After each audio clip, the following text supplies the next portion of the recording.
You ask Tiger to solve.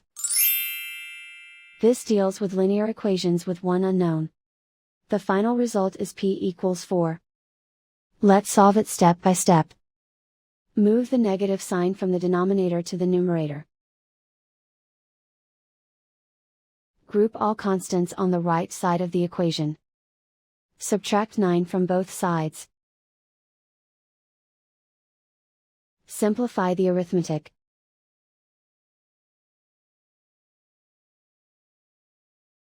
Isolate the p.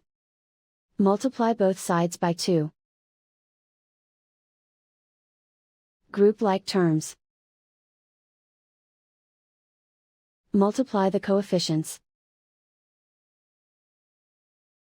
Simplify the arithmetic.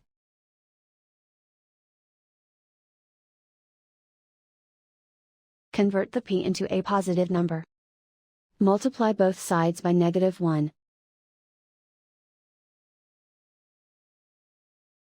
Remove the ones.